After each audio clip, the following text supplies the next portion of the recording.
अऊज़ुबिल्लाहि मिनश्शैतानिर्रजीम बिस्मिल्लाहिर्रहमानिर्रहीम।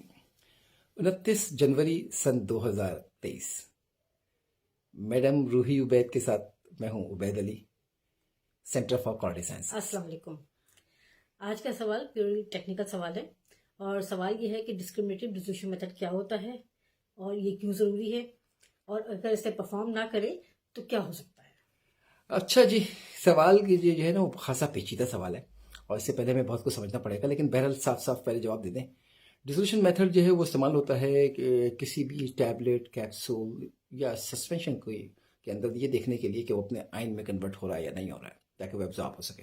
Beside all these technical affairs, अगर आपकी कंपनी या आप डिसोल्यूशन मेथड इस्तेमाल कर रहे हैं जो कि डिस्क्रिमिनेटिव नहीं है, जो कैसे आपने सवाल किया है, तो फिर वो मीनिंगलेस है, उसका फिर कोई फ़ायदा नहीं है। मसलन आप जब तक आप साबित ना कर सकेंगे आपका मेथड इस काबिल है कि वो किसी भी चेंज को पकड़ ले, हर उस चेंज को जो कि बॉडी के अंदर ड्रग की अवेलेबिलिटी को मुतासर कर सकता है।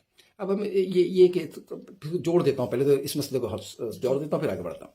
देखिए, आप जब ड्रग बॉडी में जाती है ना तो वो प्योर केमिकल नहीं जाता।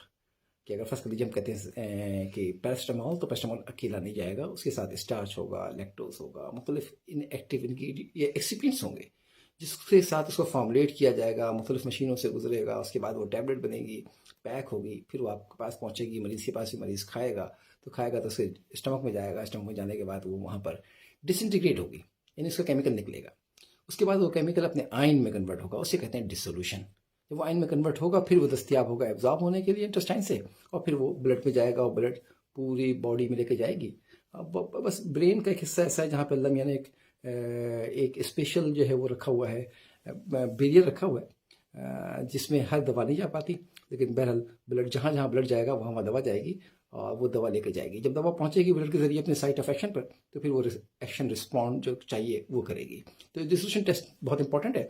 और अगर आपका जो मेथड है वो पार्टिकल साइज का डिफरेंस, वो क्रिटिकल एट्रीब्यूट्स, ये क्रिटिकल जो प्रोसेसिंग पैरामीटर है मैन्युफैक्चरिंग के दौरान, उसके अंदर होने वाले किसी डिवीजन को, फ़र्क को, जो कि बायोलिटी के ऊपर मुतासर करता हो और ड्रग की अवेलेबिलिटी के ऊपर मुतासर करता हो, कैच नहीं कर सकता, तो वो डिसीजन मेथड किसी काम का नहीं है।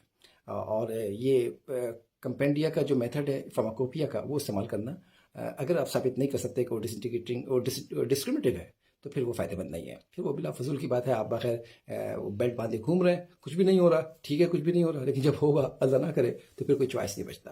तो ये बहुत क्रिटिकल मामला है। Decision method should always be, बल्कि मस्ट ऑलवेज बी डिस्क्रिमिनेटिव। जी, आपको प्रूफ करना होता है कि डिसोल्यूशन मेथड आपकी फॉर्मुलेशन के लिए सुटेबल है, आपको डिमॉन्स्ट्रेट करना होता है। जी, ये साबित करना होगा। अच्छा, पहले ये एक और बात ये है कि बार बार आप लोग हमारे कमेंट में लिखते हैं और पूछते हैं हमसे, और बहुत शुक्रिया आपका, कि जी क्वालिटी आप बार बार क्यों कहते हैं कि क्वालिटी टेस्ट नहीं की जा सकती। हमारे पास क्वालिटी कंट्रोल लेबॉर्ट्री है, हम केमिकल टेस्टिंग करते हैं, माइक्रोबायोलॉजिकल टेस्टिंग करते हैं, और हम तो क्वालिटी चेक भी करते हैं और क्वालिटी डिटरमिन करते हैं। आप क्यों कहते हैं क्वालिटी जो है टेस्ट नहीं की जाती? भाई मैडम पे फास्ट चलने से पहले बता दूँ, क्वालिटी बिल्ड की जाती है, क्वालिटी टेस्ट नहीं की जा सकती। आप मैडम कुछ ऐड करेंगे? जी, मैं बिल्कुल इसमें ये कहना चाहूँगी कि ये बात भी ध्यान में रखिएगा कि हम हर दवा टेस्ट नहीं करते। जो दवा खाते हैं वो टेस्ट नहीं होती और जो टेस्ट करते हैं वो खाई नहीं जाती। जी बहुत शुक्रिया। मैं ये इसे बड़ी इंपॉर्टेंट बात है कि जो दवा आप खाते हैं वो जी, टेस्ट नहीं होती, क्योंकि आप रिलाय कर रहे होते हैं उस टेस्टिंग के ऊपर जिसकी बुनियाद पर रिलीज होती है। तो अगर 20 लाख का बैच है तो कितनी दवा टेस्ट होती है? ऐसे के 20 होगी, मुश्किल से 60 20। होगी तो हाँ, वैसे 100 होगी तो इन प्रोसेस कंट्रोल के जी लिए। हाँ, प्रोसेस कंट्रोल के लिए। तो इतनी एक रिप्रेजेंटेटिव सैंपल हम समझते हैं कि हमने टेस्ट किया है और उसके बुनियाद पे जो है वो बैच रिलीज करते हैं। अच्छा, अगर ये फसलें कहीं पे भी दवा बनी है, कहीं और बनी है, जी, हमें नहीं पता कहाँ बनी है, अगर उसको हम उठा के लेकर आए और टेस्ट कर लें एसए के लिए, डिसोल्यूशन के लिए, कंटिन्यूफॉर्मिटी के लिए, और जो भी टेस्ट है इम्प्योरिटी के लिए, जी। वो क्वालिफाई कर जाए, तो क्या वो दवा नहीं खा सकते? देखिए, हमें ये नहीं मालूम ना कि वो किस माहौल में बनी है। हाँ हाँ, जी, उसका मैन्युफैक्चरिंग प्रोसेस क्या था, उसमें क्वालिटी ऑफ मटेरियल्स क्या था। इसको आसान तरीके से समझाना पड़ेगा।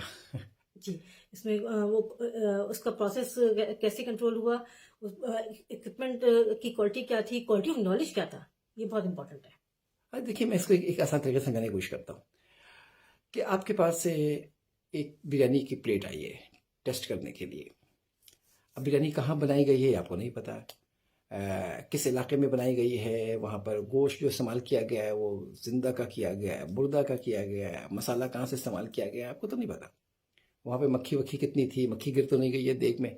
आपके पास जो सैंपल आया है टेस्ट होने के लिए, वो टेस्ट करने में बड़ा अच्छा लगा, आपने 2 चम्मच खाया, आप देखा बहुत अच्छा है, लेकिन इसका ये मतलब नहीं है कि पूरी बिरयानी की देग जो है क्वालिटी की है।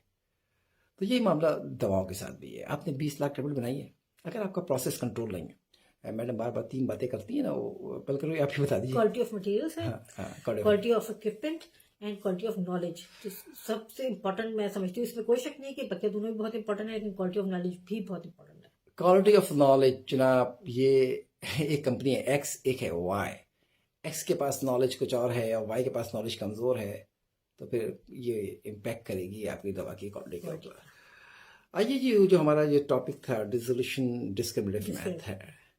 देखिए, डिसोल्यूशन बेसिकली हम करते हैं, ये परफॉर्मेंस होती है टैबलेट की या कैप्सूल की जो ओरल डोजेज फॉर्म से दी जाती है, क्योंकि सस्पेंशन जो बनते हैं हमें उसमें से निकालना होता है ड्रग को, जो एक्टिव फार्मास्यूटिकल इंग्रेडिएंट है। एक ही केमिकल होता है जो फ़ायदा पहुँचा होता है, उस केमिकल को बॉडी में ले जाने के लिए, उस केमिकल की शेल्फ लाइफ यानी कि को महफूज करने के लिए टैबलेट की, ये ड्रग की यूनिफॉर्म डोजेज बनाने के लिए, क्योंकि वो नाप नाप के फाँकेंगे तो नहीं, वो है केमिकल है, उसको तो आपने फॉर्मुलेट करना है, तो उसका लिए उसकी परफॉर्मेंस देखनी पड़ती है कि उसका रिलीज पैटर्न क्या है, कि बॉडी में कैसे वो रिलीज़ हो रहा है।